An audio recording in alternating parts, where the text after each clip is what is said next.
Hi guys, welcome to my channel. My name is Christina and I am a book lover, romance girly, as you can tell. And I decided to start YouTube because why not? Why not? I wanted to start a series called Let's Talk Books, where I do as it sounds, talk about books. My latest read was Loath to Love You by Ali Hazelwood, which you have never read any Ali Hazelwood books. First off, what are you doing with your life? Go drive to your bookstore, go drive to Target, go drive to Walmart. Pick any of her books, any of them. Let's get into talking about the book.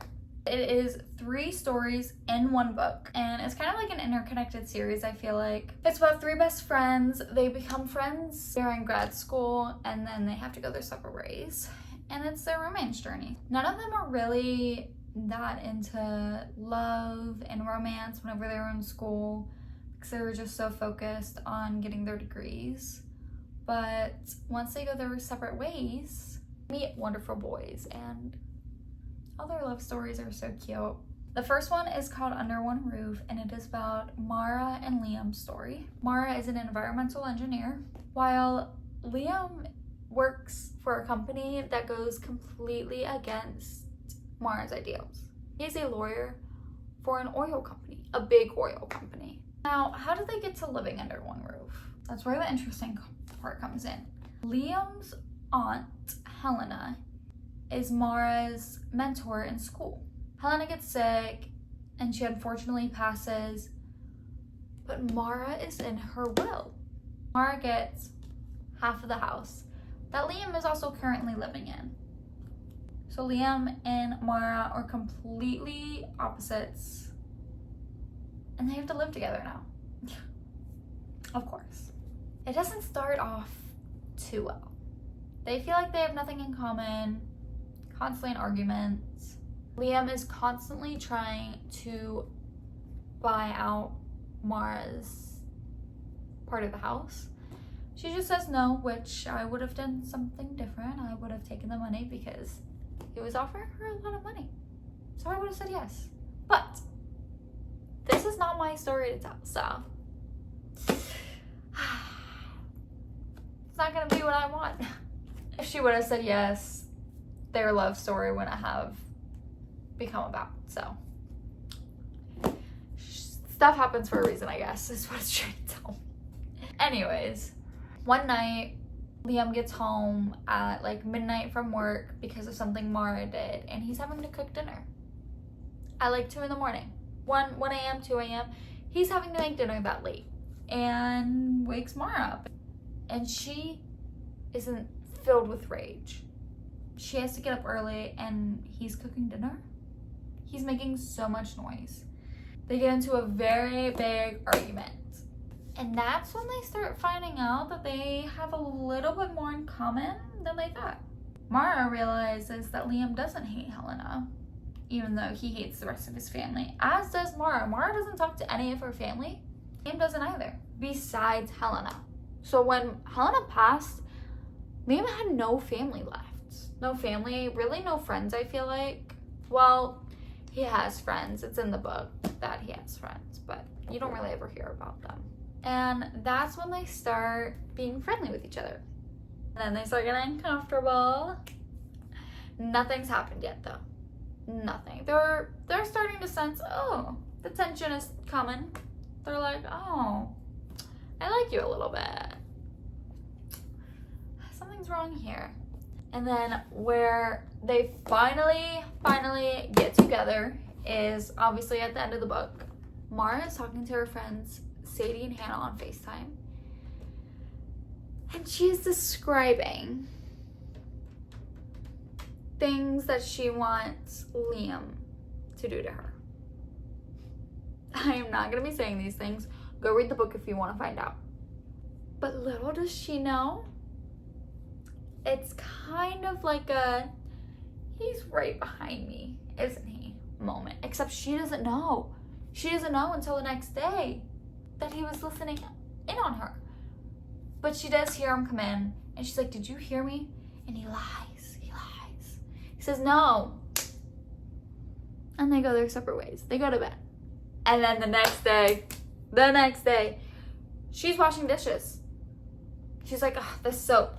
hate the soap. And he comes and stands behind her. Traps her between the sink and him. And then stuff happens.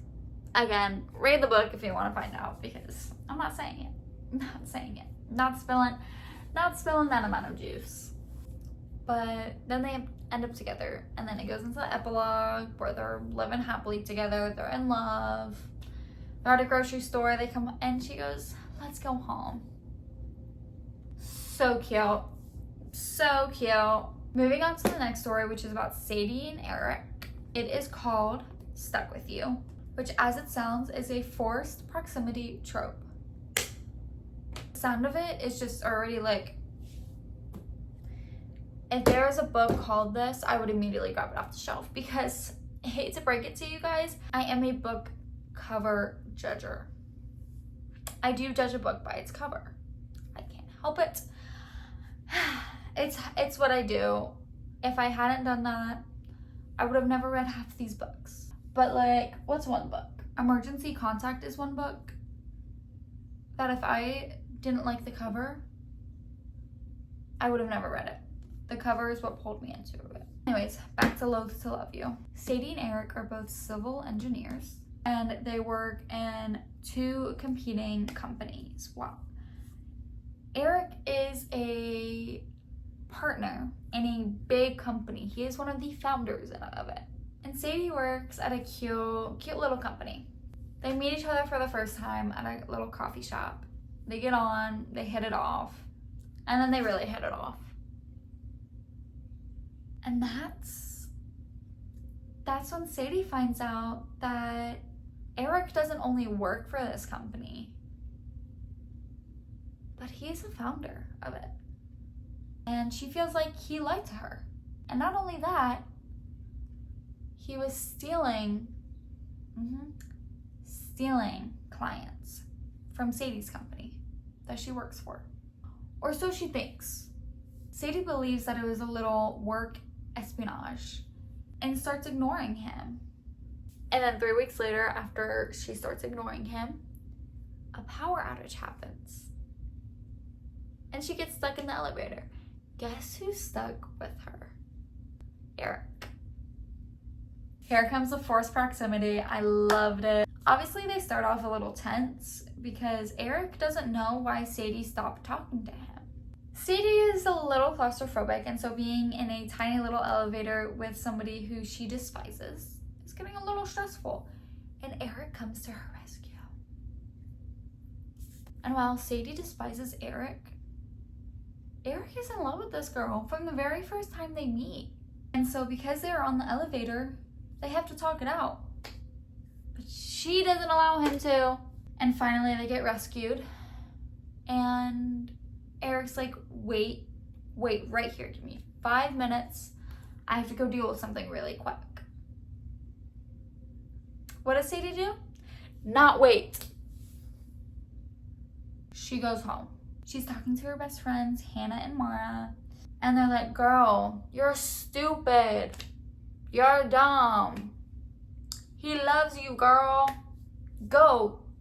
And she's like, you know what? You're right. Should have listened to him. And she's getting ready. She's getting ready to go. It's like midnight. Maybe not that, but it's nighttime. She's looking for her keys, opens the door, isn't paying attention, looks up, and guess who's there? Eric.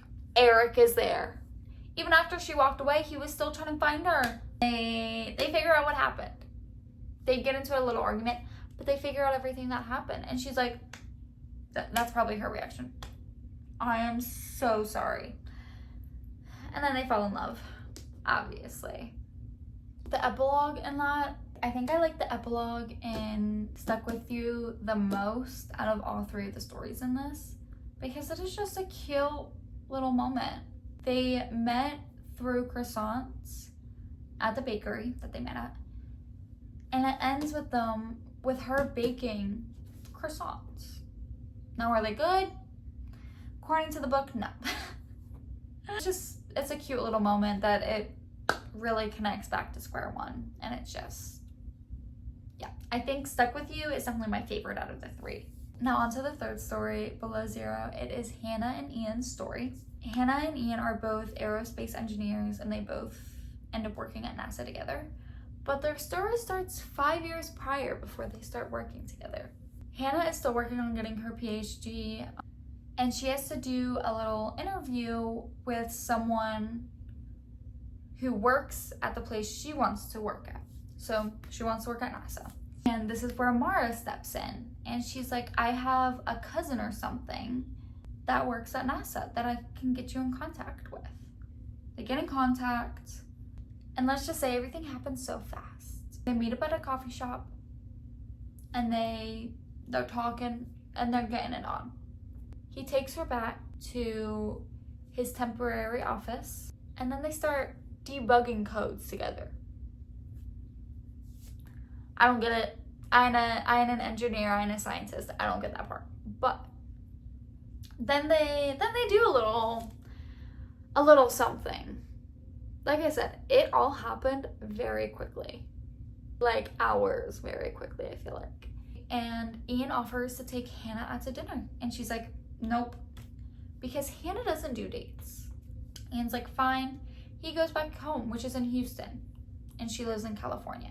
5 years later, she is starting her first day at NASA in Houston. And all of a sudden, guess who appears? Ian. They see each other for the first time after 5 years. Nothing weird is going on. They're both like, they can only see each other for 3 days because then Hannah goes on a little mission with NASA in Norway for 6 months. And so they don't see each other for 6 months. Comes back and she has a little project she's working on. Except she gets denied funding for it from NASA. And she goes to her mentor at NASA and she's like, why? And her mentor accidentally slips out that it was Ian who denied it. Hannah gets pissed. Obviously, the person that she thought was friends and that didn't think she was less than because she was a woman in STEM denied it. And how her mentor said it was because he thinks that she wasn't capable enough to do it. But her mentor was able to find funding through his friends. He asked his friends, and they provided funding for Hannah's little project, the little rover, to test it out. And that's when Hannah finds out that the reason Ian didn't want her doing this, that kept on saying no, was because of how dangerous it was. She still doesn't believe him until months later when she's in Norway and an avalanche comes out of nowhere. She gets injured and she falls down into like a crevice. Nobody's coming to save her. Nobody's willing to do it. NASA's not gonna risk it. Except one person comes to save her. You know who that person is? Guess who? Ian. He was right the entire time. It was way too dangerous.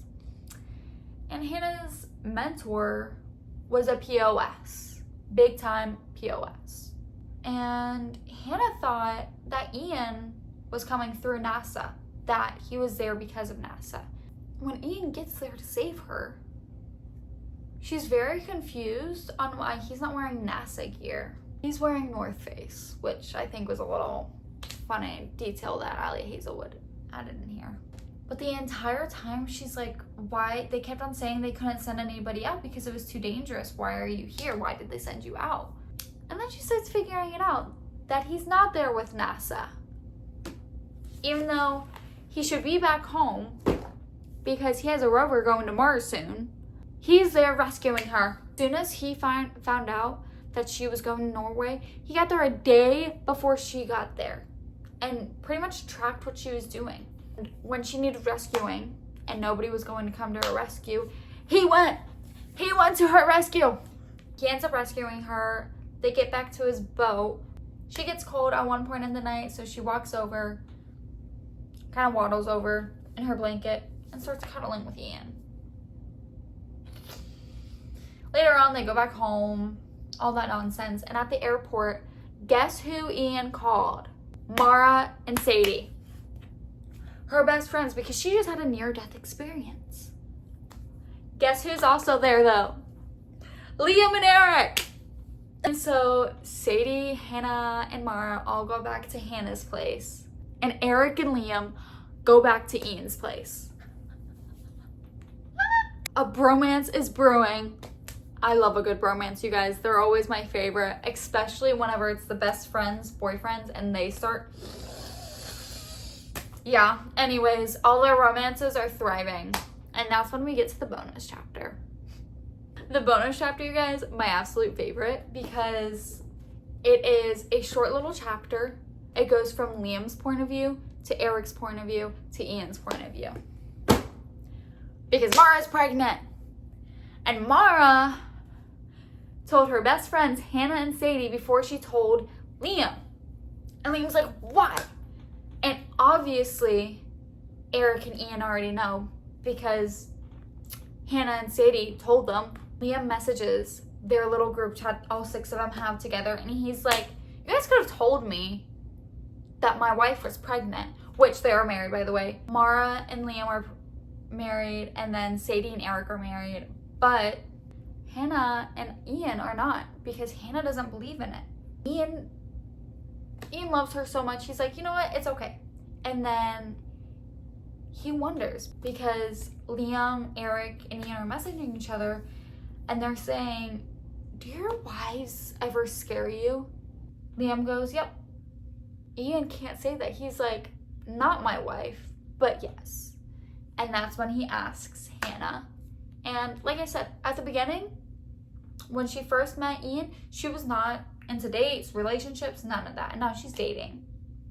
And she goes, guess you're just gonna have to find out. And that's pretty much where it ends. All 6 of them are best friends, which is, I love when that happens. A group of female best friends, their boyfriends all become best friends themselves. I love it so much. But that is pretty much everything you need to know about Loathe to Love You.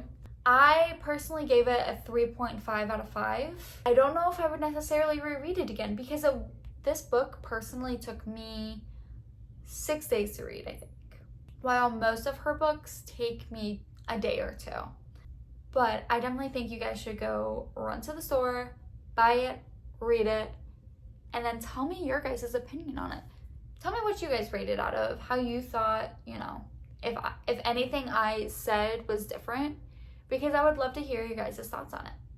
Now on to what my next read is. I am so excited to share with you guys that I am finally starting the very talked about, very loved Flawless from the Chestnut Spring series by F.C. Silver. I have heard such great things about this and I am so excited to read it. But anyways, thank you guys so much for watching this video. Like, comment, subscribe, boost my video, I don't know. Share it to other people, make fun of it. Do whatever you please. I had fun making this video, but I will see you guys in my next video. Bye bye.